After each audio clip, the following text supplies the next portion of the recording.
All right, people. Welcome to a new episode of the Championship Rounds podcast. In this episode, we'll be recapping the two fight nights that happened this past week: the Smith versus Teixeira and what was it? It was Overeem versus Harris.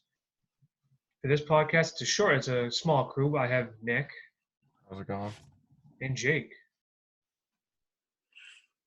All right, boys. We got two big cards here to talk about.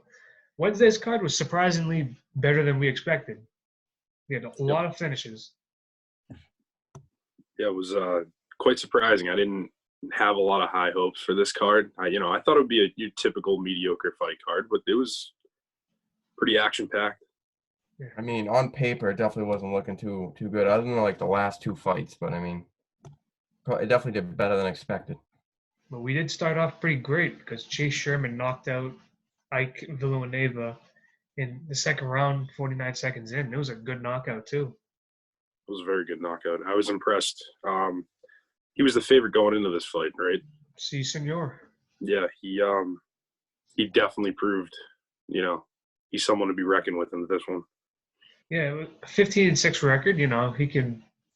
He's starting to catch some attention, especially with that knockout. I forgot how it happened, but I think it was a solid right hand, right, or something. I believe so. Yeah, it was something like that. It was a good right punch there.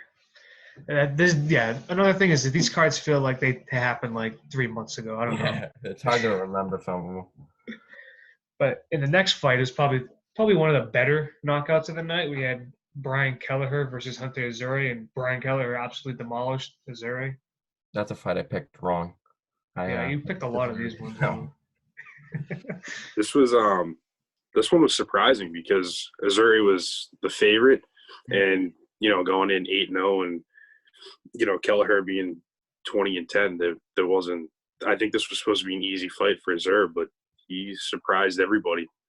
He came out and he got a great knockout, and he called out Sugar Sean O'Malley for his next fight. So we'll see if. Yeah, I wouldn't mind to see that. Yeah, that'll be Sugar Sean needs some fights. Ever since he came back, he's only had one. So yeah, I wouldn't mind seeing Sean O'Malley in like a ESPN card or something, or maybe like one of the earlier fights in the pay-per-view. I mean, I definitely agree. Like, this fight was supposed to be like something that kind of like builds up Azure's like resume, and then he just loses the fight. So it's like they kind of wanted to throw him in there against like a veteran to kind of get him a big win, but obviously it didn't work out too well. So that's not going to be good for him, but we'll have to see what happens. All right, the next fight, Omar Morales stays undefeated at 10-0, winning by unanimous decision against Gabriel Benitez. I got this one right, at least. I think I picked decision too. There you go. This one wasn't too crazy. It wasn't it wasn't the worst fight I've ever seen, but it was pretty good. If I remember it correctly. Definitely. All right. The next one was Cesara Eubanks versus Sarah Moras, and Eubanks won by decision. That's all we got to say about it. Moving on to I think we all picked Eubanks, I'm pretty sure. Yeah, I think we all knew the outcome of that fight. Not a very interesting fight. All right. The next fight, I think Nick actually got this one right. It was Thiago Moises won by submission against Michael Johnson. Everyone was saying how Michael Johnson was the gatekeeper, but I mean, I was picking against him. I'm not a huge fan of Michael Johnson, and I think he's getting up there in age. So I was like, oh, he's going to slip up versus a younger opponent, and I think he did. So this was, I guess, a surprise. I mean, we all picked Michael Johnson except, Nick, but Johnson came out really good. He looked very good in the fight, and he just got caught. He won that first round easily. Like, we thought it was going to be done and over with in the second round. Johnson's hands would be raised, but Thiago exploded into the second round and just got Michael to the ground and submitted him. It was it just seemed so easy to him. A heel hook out of anything, which is very surprising to see because he went for a takedown and Johnson stuffed it really well. Like, he showed good defense, and then he just hooked him, and that was it. He really pulled that out of nowhere. If you look at the stats like of that fight, it looks so one-sided. Like if I didn't know the outcome, I would definitely pick that Michael Johnson won that fight. But like, I mean, it said that Moises only landed one strike the whole fight. That's what it Yeah. says. Yeah, one strike out of 16. Then Well, Michael Johnson that's why we love the sport. You can barely land one punch and win the fight. Any, for anything could 3 happen. One strike and he wins. And what was the finish? Was it a rear naked choke? I think it was. No, Right? heel hook. That's right. That's weird, bro. I didn't even look at the stats where he landed one punch and won the fight. So one-sided, but he still wins.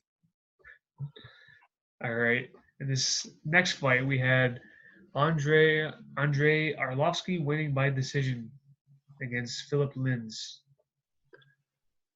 I mean, This was a definitely a slower fight. I know I picked Lins because he's the young up and comer, but these are Arlovsky's fights nowadays. He's either going to get knocked out by a young guy or he's going to win in a slow fight by decision. This is how it's going to go now. But hey, if you can still go out there and compete and get it done, that's all that matters. Right. I mean, I think I picked Arlovsky in this fight, but it was mainly based off of like when I started watching the UFC, he was like one of the top heavyweights. So I'm like, oh, let's hope. I'm just kind of picking him just based off of that more than anything. I wasn't necessarily expecting him to win, but he did. So I mean, that's good. I mean, the guy's literally had like 40 career like professional fights, and he's like 43 years old. So I mean, he's definitely gonna be retiring soon. Yeah, he's just doing it for a little extra cash right now, and for the fun of it, Doing it for the love of the sport. Sure. All right. The next fight was actually a pretty decent one. We had Ricky Simone against Ray Borg. It was a decision. Split decision, may I say. This was a really good fight. It's just Ricky Simone was bigger than Ray Borg, and he threw him around a little bit more. That's what it came down to on the feet. They both did really well. It was just Simone definitely got more takedowns. I believe it was 6 takedowns he got on Ray Borg, and that at the end of the day, that's what counts for the the decision. Yeah, Ricky Simone played the typical like I'm gonna win this fight. Like what's the word I'm looking for? Like he wasn't trying to do anything spectacular. He was trying to win the fight. To get the W. Yeah, just go in, do everything right, please the judges, and get out. Yeah, he got 7 takedowns out of 11 attempts. Ray Borg didn't get one, and he also outstruck him quite significantly. But it looked like a pretty fair matchup on the feet. But yeah, once the takedowns came out, that was the end of Ray Borg. I think I picked like extremely wrong. I'm pretty sure I picked Ray Borg by either decision or submission. So clearly that didn't work out too well. But I mean, there's always next card. I think we all picked Ray Borg to win this, except Mike. Mike picked Ricky. Yeah, and I see. I'm looking at the stats now. Simone had 5.5 minutes of control. That when judges see that, they're gonna be like, "All right." Yeah. Well, yeah, and you compare it to Ray Borg with only 30 seconds of control. Yeah, Clearly a one-sided on the ground for sure. Yeah.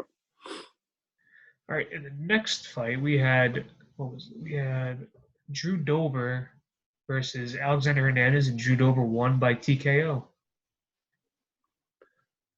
This was a really good fight, actually. Everybody, Hernandez, again, like we said, he needed to win.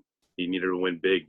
He's the young kid that everyone says has a lot of talent, but his last 3 fights, I mean, obviously Cowboy, head kicked him in the next year, and then he won his last fight by decision, and then this fight here just didn't go his way. I picked Dover to win this, and he definitely showed up, and he proved to everybody that he's not someone that can be a pushover. Right. I'm pretty sure this was another fight I picked wrong. I did not do well on this card at all. I think I picked Hernandez by either decision or like a late stoppage. But I mean, this card was not my best for sure. Yeah, common theme throughout this card so far is that the young guys aren't getting it done against these vets. I put too much I was thinking, oh, the young guys are gonna have a nice card, and then it was the complete opposite. Except our last picked him, the oldest guy on the card, 50 years old. But the next fight was nothing but old guys. We had Ben Rothwell winning by split decision against OSP. And we all had OSP winning, I think. Yeah, we were like, Yeah, oh, we he's did. very athletic. We all thought OSP was going to come out with a submission and win, but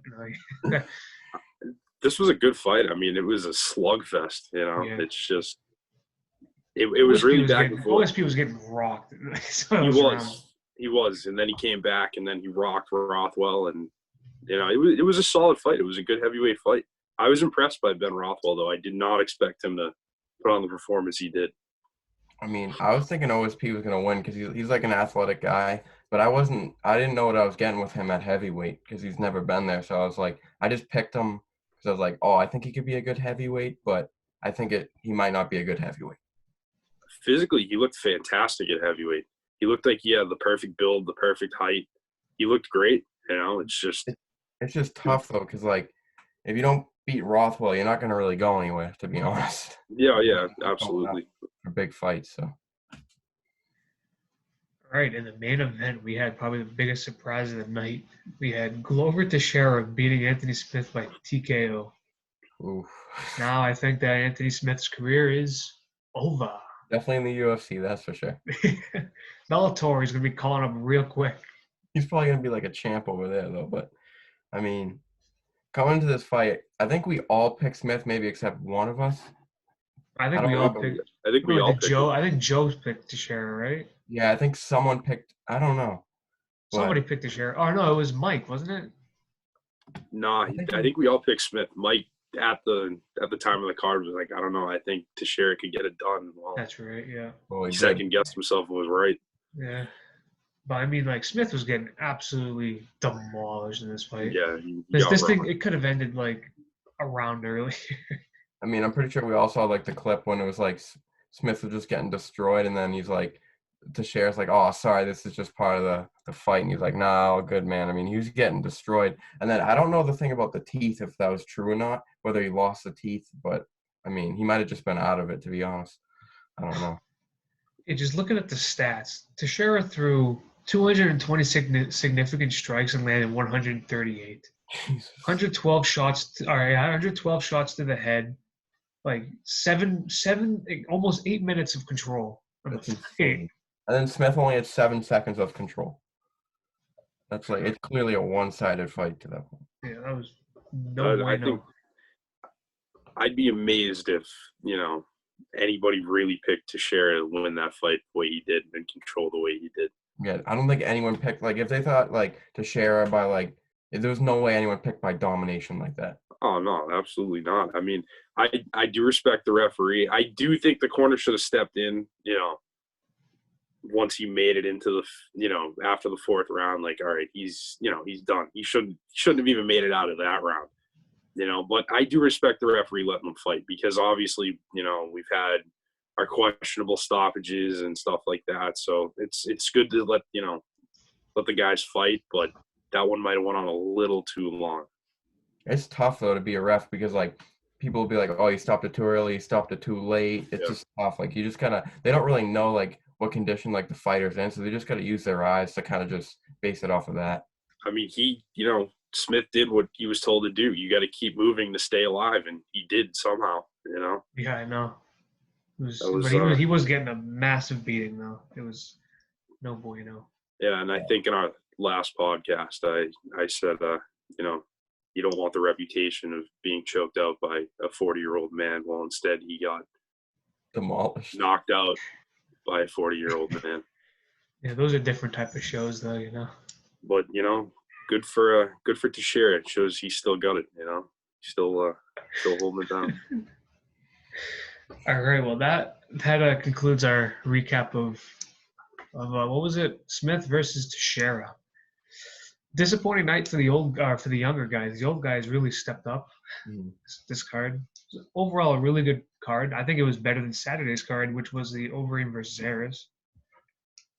And The first fight of that card, started off pretty good. We had a second round submission by Rodrigo Nascimento beating Don'Tale Mayes. This was a really solid fight. I was shocked. We got a submission in the first one. To get a finish, Yeah. in the first fight of the night, that's a good sign, and he got him by rear naked choke. I'm pretty sure I was impressed. I was very impressed.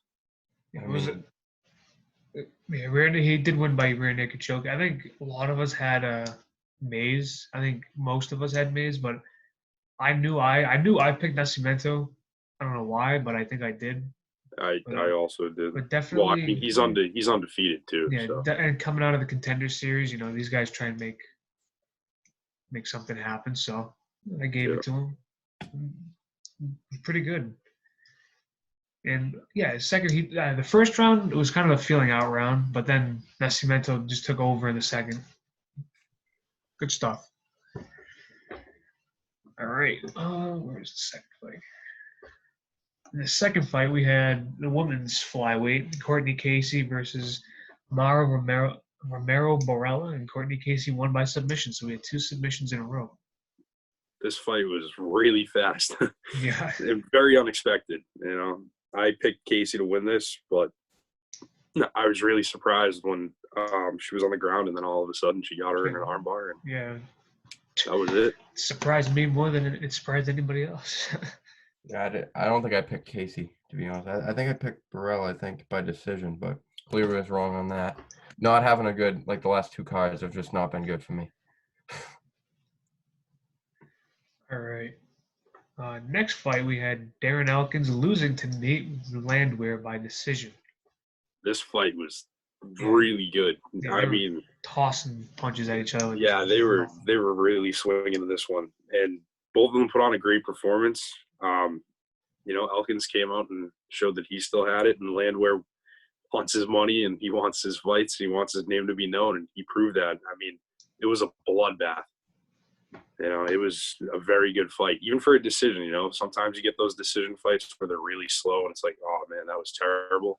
And then sometimes you get 3 to 5 round absolute fireworks, and that was definitely this fight. I mean, Rob, I think you and I are the only ones that picked Elkins to win that fight out of all of us. I'm pretty sure, but I mean, if I'm being honest, as soon as I make those predictions, I forget them right away. So yeah, I did good on this card. I almost went perfect, but yeah, we'll get to it. The streak of we'll get 11 there in a row, 9. Yeah, I think it was 8 or 9. I'll be lucky if I can get 2 in a row. All right, in the next fight, we had a unanimous decision win by Giga Chikadze over Erwin Rivera. Another great fight. I don't remember this one for some reason. This was really good.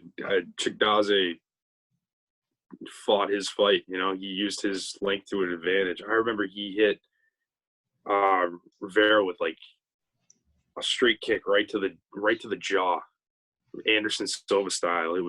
I was really impressed. He fought a really good fight. He stood up and he struck, and he fought a really good fight.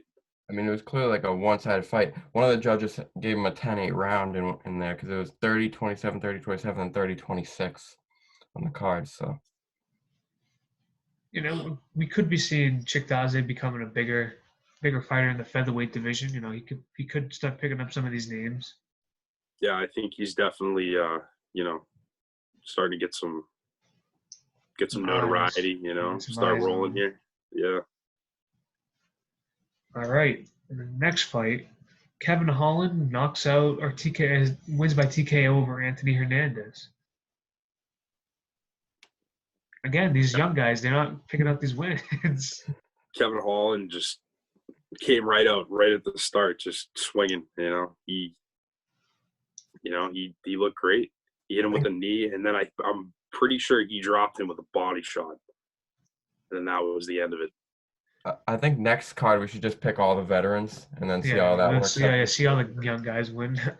Yeah, but looking at the stats, Hernandez didn't even throw a punch. Or he threw punches but didn't land anything. Yeah, 3. And then he missed all 3. Very one-sided fight. Yeah. Yeah, absolutely. So I'm looking at the Holland, stats right now. I'm looking down Hernandez's line. It's 0-0-0-0-0-0-0, 0 minutes, 0 seconds, 0 and 0. Definition of a one-sided fight right there. yeah, really. You never see anything like that. Zeros all across the board. That's basically like Aldo versus McGregor. It's like the same thing. Yeah. Yeah. All right. Next fight, we actually had a young guy win something. Miguel Baeza knocks out Matt Brown. Ooh. This was another really good fight. Matt Brown looked good in the first round, but the second round, Baeza definitely proved why he was the favorite. And he caught Matt Brown with, I think, a left right to the jaw, and that was it. Yeah, that was the end of it. Like, Poor Matt Brown. Going into this fight, it was definitely a pick-em for me. But I think I leaned Baeza at the end, like when the card started getting closer. But like I didn't want to count Matt Brown out because he's a veteran, but at the same time he's really getting up there. So I was thinking, so I think I leaned Baeza at the end, and he proved me to be right. Yeah, in welterweight division, in the welterweight division, we need to I feel like we do need more younger guys to start proving themselves because Absolutely. of course we have Covington's up there, we have Usman up there, With Masvidal.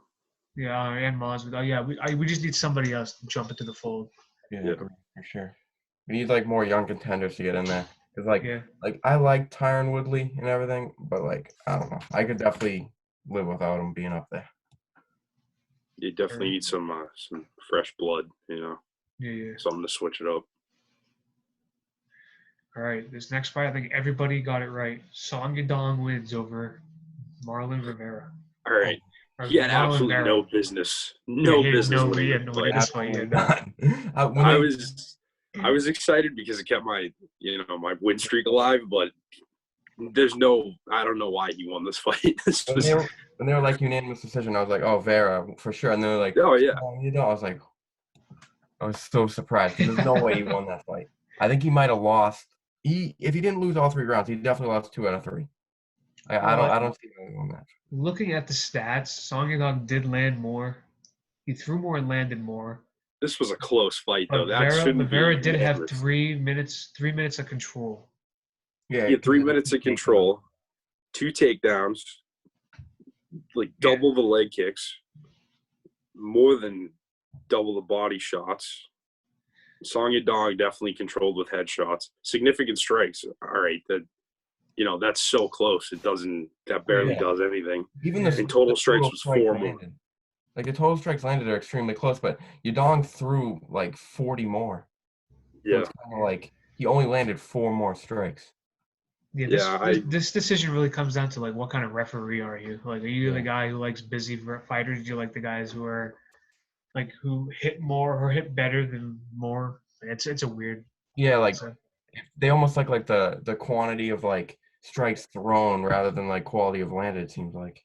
Yeah, I still don't understand how this was unanimous. The takedowns are big right there. That's 2 takedowns to 0. I mean, like I said, I picked Yadong, so it was like, oh yeah, my win streak's still intact. But that was absolute robbery. There's no question Vera had that win. I don't know what the judges were watching or where they were looking during the fight, but maybe it was maybe they were wearing glasses, right? And they had the masks on, and then fog covering the glasses. Yeah, that's what it was.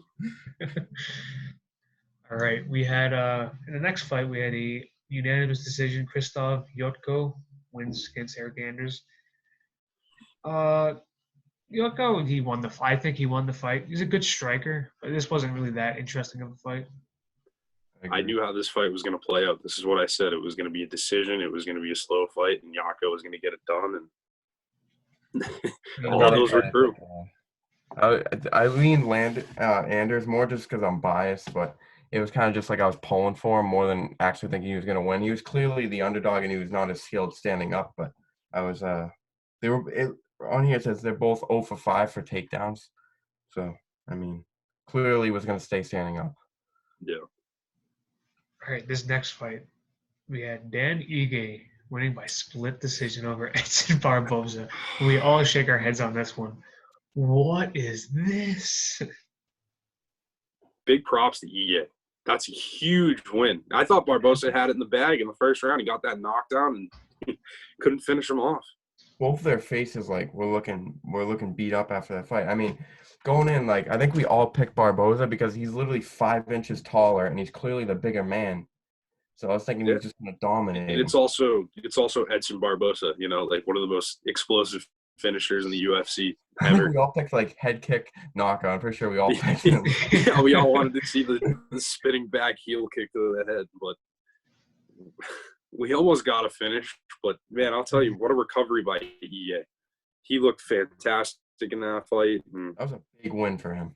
Yeah, going into the That was huge. decision. Going into the decision, I told we were all on a call during this card, and I said I think you guys got this, and you guys were like, no, there's no way.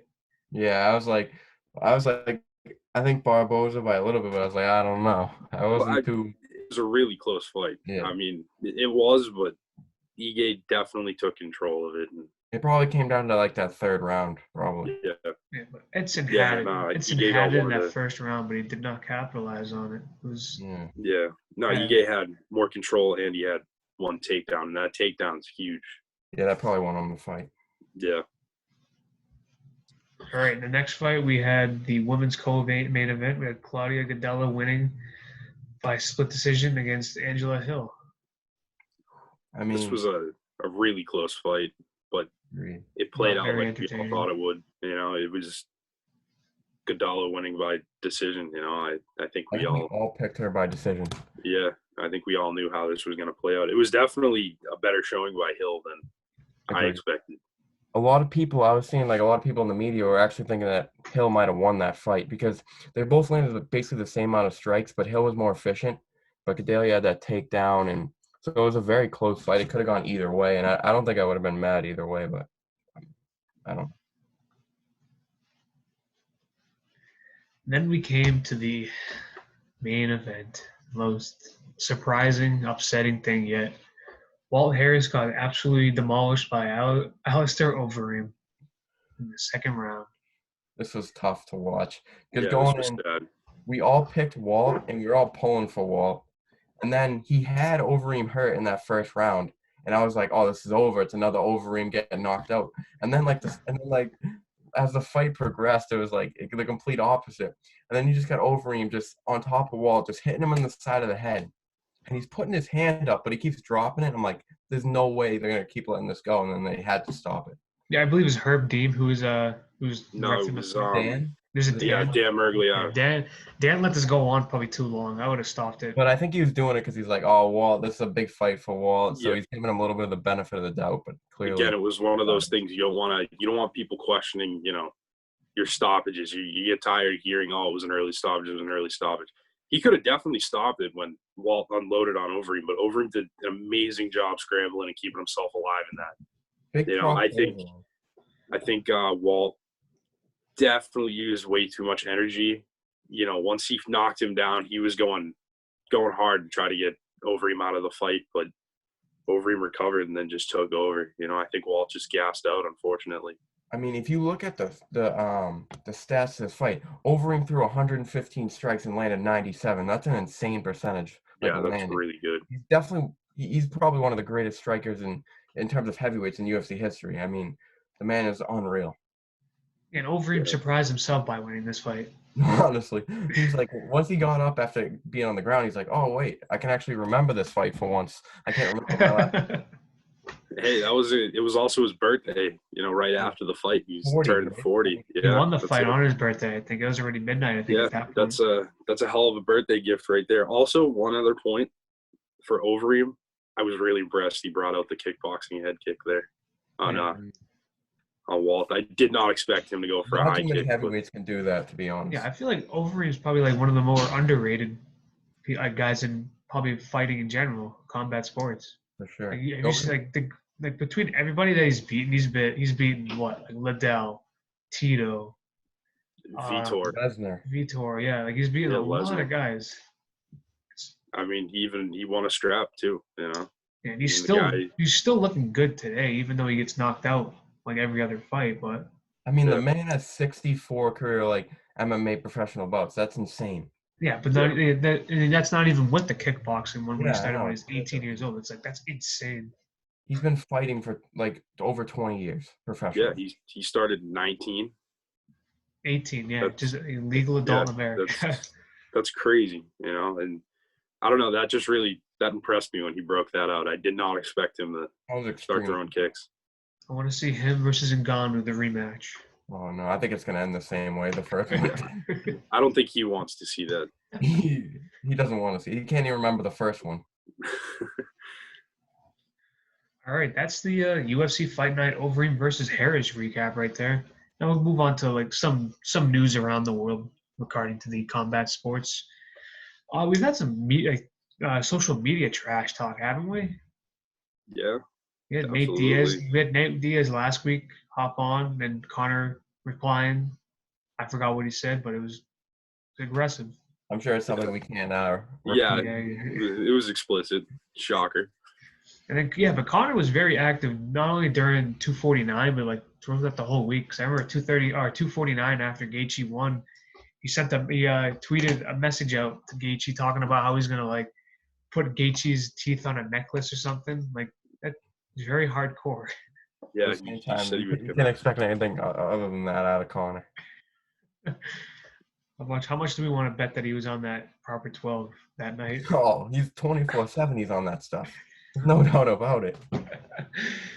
I just want to know I want to know what Connor's doing here, because one second he's going back at lightweight, and he's calling out Gaethje and Khabib and Diaz, and then the next minute he's up at welterweight and he's like, "Shut up, Marty and Masvidal. I'll give you a 3-piece." It's like, then he's talking to Mayweather and Oscar De La Hoya. let's this is where he's gonna go wrong, is trying to overstretch himself to all these different things. No, you got to focus in on one thing. I don't know if he's just trying to figure out, what's easier for me or what will make me the most money. I hope not. Yeah. I just, I want to see a good fight that it actually means something, but he's got to hone in more. Personally, I think I want to see him fight Tony, and then the winner of that fight, the winner of Khabib, Gaethje. Yeah, but I would definitely love that. I was watching Joe Rogan the other day, and Eddie Bravo came on. He said, who actually trains with Ferguson, he said they could make the greatest card in UFC history if they put both those fights on the same card. That would be insane. That would be really good. That would be really worth the money. Yeah. He might bump the price up for that. They probably charge $100 for that, to be honest. But could we see Conor because Conor has agreed to fight in a empty arena, which is actually really cool, because a lot of people, like my initial thought would be like, Conor's not going to fight in an empty arena. Like, why would he do that? Because he never, because wasn't not too long ago that he was fighting about not being a main event. He refused to be a co-main event. So I'm like, all right, he's definitely not going to fight with no crowd. So it was surprising to hear that. But do you think we could see him soon? Maybe 250? I don't know if we see him that soon, but like I could see him in the next 6 months or so, but not like that soon. I definitely don't see him that soon. Right now, I'm gonna say the July card. That's usually like 251. That's usually International Fight Week. In Vegas, obviously, we have a small pandemic going on, so it's delaying us from having the real thing. But that's still usually a big card for the UFC, and I don't know. I feel like he's either gonna fight in that one or he's gonna fight in the August card. But again, you never know. Well, I think UFC is trying to get that Fight Island signed and ready so they can get Khabib versus Gaethje on for the August card. Yeah. But again, but then it comes to the point again that they could do a 2 main event card where you see Conor versus Ferguson and Khabib versus Gaethje on Fight Island. I'm looking in the sky for that one. If that happens, then I don't know what. Honestly, like, I definitely see. To be honest, I think Khabib beats Gaethje, but whoever wins, like Ferguson versus Conor, that would be like, if they fight Khabib, that's gonna be a great fight. Like either way, to be honest. Yeah, then the 2 losers can fight each other too. Like that. Yeah. Like those are 3 amazing. Or those are what? That's 4. I'm trying to do the math. Yeah, I'm trying to do the math. So you have 2, 4. You have 4 amazing fights you get to. And then like you could have these 2 fights, Tony, Conor, Khabib, Justin, and then on the next card, like a card down the line, you could have the winners and then the losers fight each other on the same card again. You could always do that too, but I mean, they might want to stretch it out into multiple cards. Yeah, I don't see Dana doing that. He wants to make the most money he can each Yeah. card instead of just I putting it in mean, one. props to him. He's doing a really good job now. Yeah. I mean, as of right now, everything's up in the air though. We have no idea because Supposedly originally they're going to try and make a May 30th card. Yeah, I saw that. that's the word right now. I mean, I don't know. We don't even know. Right now 250 still 250 says it is doesn't have a 250 headline. is booked. Is booked for June 6th with a co-main event of Amanda Nunes versus Felicia Spencer, which will be cool to see Amanda Nunes fight again. But it's what is it? It's May 18th, okay? And we don't have a headline fight yet, and the fight's happening June 6th. Yeah, and it's going to be a pay-per-view, which I don't know. Yeah. I don't know. It has to be a really good main event to buy it. Yeah. Right now, the card's not looking too strong, so they definitely have to add something to make it worth the buy. Well, Right it's now, not even complete yet.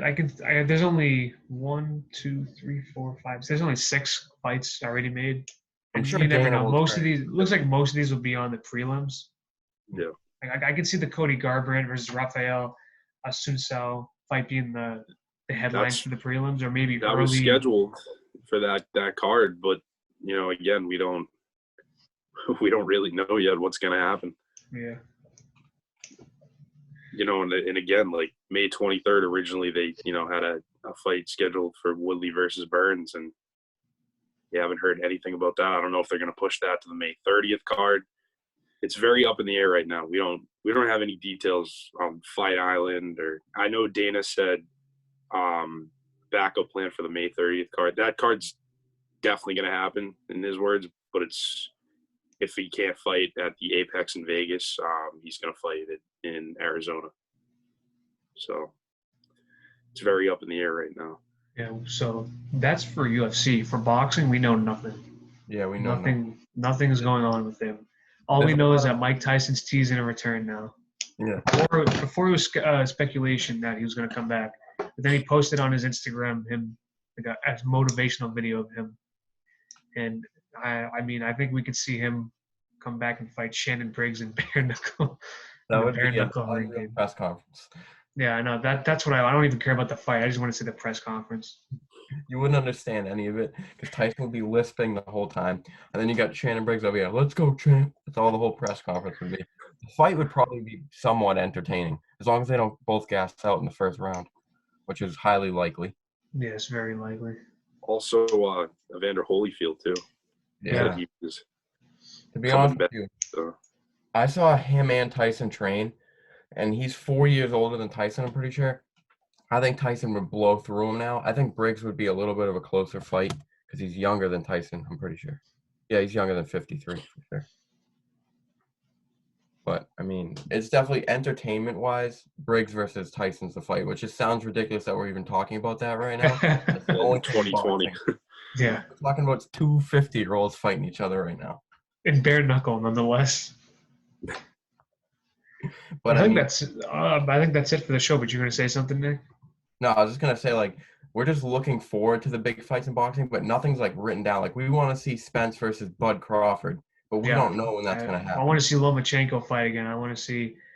I don't even know Pacquiao. I want to get because Pacquiao still got something to do. Like age is a factor against him.